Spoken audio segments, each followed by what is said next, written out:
I lost my wife a year and 3 months ago. Debbie's disease was long-term with the gradual decline.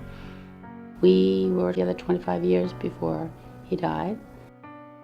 He decided that he wanted to die, that there was no real point of him going on. It was in his brain, so he was losing parts of his mind, and he wanted to die. When a family is considering end-of-life care for their loved one, it's a very difficult time. I guess you just get run down. So, and that's the whole idea of hospice in that situation. It's for people that have, been with the person, saw them decline, and been dealing with it. She knew that that's, where she had to be. I had done all I could, and the care was to the point with her system that she had to have more nursing care than what could be provided at the home.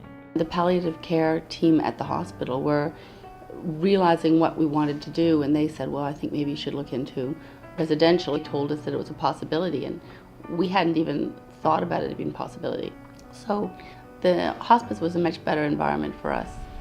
Having a hospice in our community allows now the patient to have another option, that they can stay in a home-like environment, but have that extra support that would be provided, by trained volunteers and for other people just being around, which cares for both the patient but also the family. The care was extremely good in the fact that they responded to what I felt they should be doing. Like, there was really good communication between us and the doctor. One of the first things they said was that my role as a caregiver was now going to be over, that they were now going to take over, and then very shortly they called me to take back over as being a caregiver because Debbie wanted me to look after her and to do the pills, and so we actually ended up going back that way. We're there also, to be able to talk to, the family and the patient to explain what's happening and what the next stages are. That's part of our role too. So we are providing medical care, obviously, to provide, medications to relieve, pain and other suffering. But a lot of our role as family doctors is actually having that communication, both with the family, the patient, and then the rest of the team.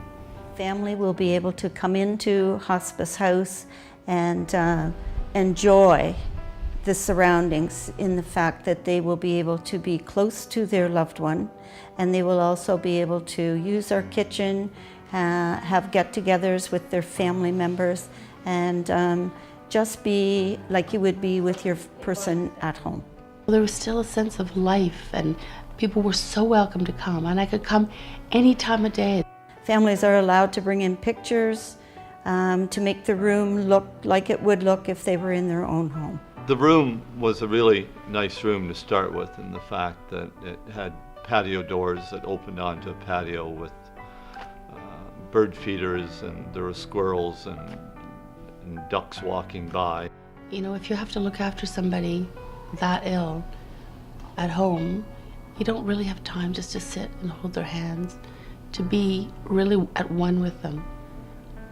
The last 2 weeks of my husband's life, we were so close, so emotionally close, physically close.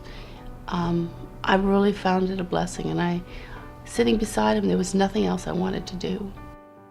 A hospice house would always welcome celebrations, and would always welcome families to come in and celebrate birthdays, anniversaries, Christmas celebrations, and also you could also hold a memorial service at your hospice house. She had her birthday while she was there, and of course she had Valentine's Day, and there they have a big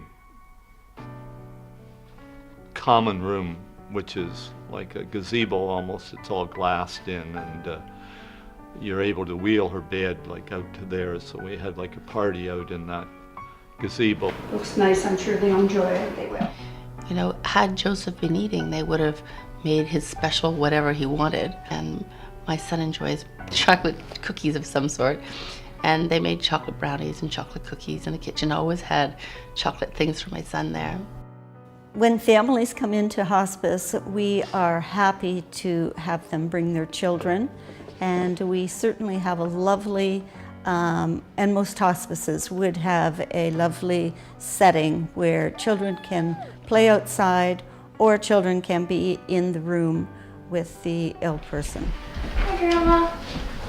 Their whole goal is to make the family and the patient as happy as they can. They don't seem to have any agenda other than that. I think the biggest gift they gave us was the solitude to be together, and not a lot of pulling of the drapes and rattling of the spoons and all the chaos that goes along. I think once anybody has been involved with hospice, especially residential hospice, that they will put their support behind it an awful lot. I can't say enough about how great it was for us. It sounds awful, the word great and death in the same sentence, but the reality is that he had to die, and it was a great place for him to die.